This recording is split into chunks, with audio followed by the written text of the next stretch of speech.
I hate history so much. I wish I could just go back to the French Revolution or something. Whoa. Whoa, hey. What's going on? Ow! Ow!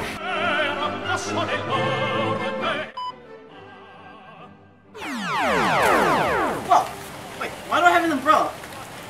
Wait a minute, where am I? You're in France, 1791. wait, who are you? I'm God. So wait, why did you bring me here? We wanted to learn about the French Revolution. No. Well, who's that guy? That's a peasant of the Third Estate. He was treated unfairly. Why does he have clothes? Because he can't afford them. I'm poor, I'm mistreated. So wait, how was the Third Estate mistreated? Well, they were always overworked and had to pay taxes. And the First and Second Estate didn't always treat them fairly. No.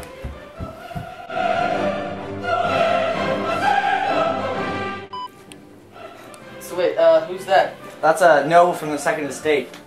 She doesn't do much work, and she takes the money and the food from the Third Estate, who has to work hard. So wait, if there's a Third Estate and a Second Estate, is there a First Estate? Yes, I'll show you them now. Whoa, wait, who's that? Why is she wearing all that fancy clothes? He's a member of the First Estate. He's wearing those clothes to symbolize his wealth. Oh, alright. Well, I mean, now that we've seen all the estates, is there any other way to show me about the French Revolution? Yeah, I can show you all these pictures of things I've seen. Oh, alright.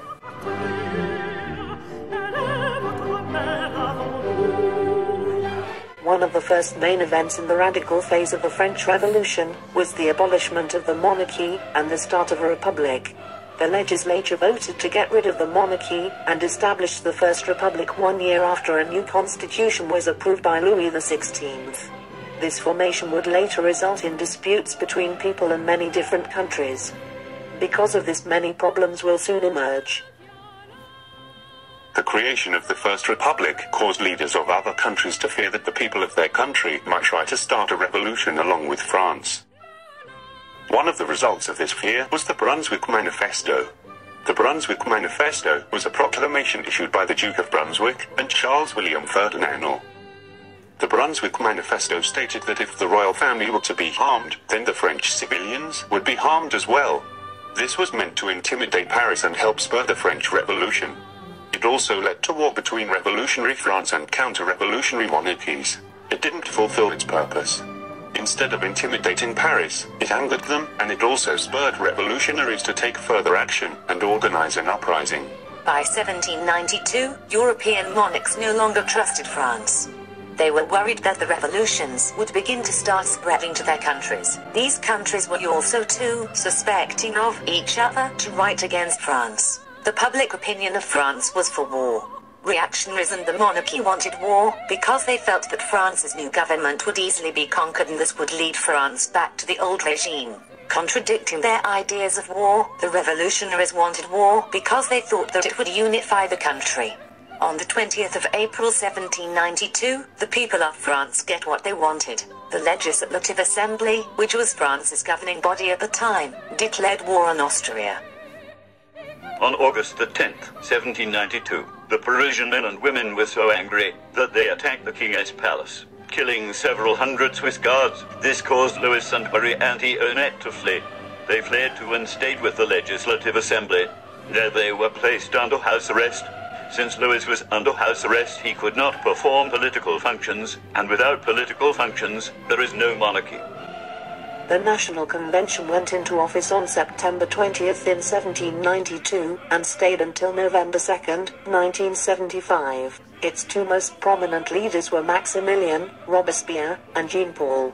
The convention came after the National Assembly and the Legislative Assembly, and lasted for 3 years. It was very significant, because it not only had legislative paper, but it also took over the executive power, and it was around during the Reign of Terror. The first years were the height of the importance of the revolutionary political views such as the Jacobians and Cordeliers. The most prominent members of all these groups were dead from either the Reign of Terror or the Thermidorian reaction, that brought the terror to a stop. By the end of the convention, one of the major events of the French Revolution was the execution of Louis XVI. On the 13th of August, 1792, Louis was arrested, sent to the Temple prison with his family, tried for high treason before the National Convention, and was condemned to death. He was executed on the 21st of January, 1793. He was the first victim of the Reign of Terror. Marie Antoinette, his queen, followed him to the guillotine on October 16th that same year. The Reign of Terror lasted from September 1793 until the fall of Robespierre in 1794. It was created to punish France's enemies of the Revolution and to protect the country from foreign invaders. The Reign of Terror was created by Robespierre, who was the leader of the Committee of Public Safety, which governed France from January 1793 to July 1794. Under Robespierre's control, 16,000 people were guillotined over the course of 9 months. Robespierre continued the Reign of Terror even though it was no longer needed after the French armies were successful against their enemies in 1794. The terror ended when Robespierre was executed in 1794. The fall of Robespierre began on March 30th, 1794, when he sent his 2 friends to the guillotine. As an influential member of the Committee of Public Safety, Robespierre used his power to unfairly try and behead them.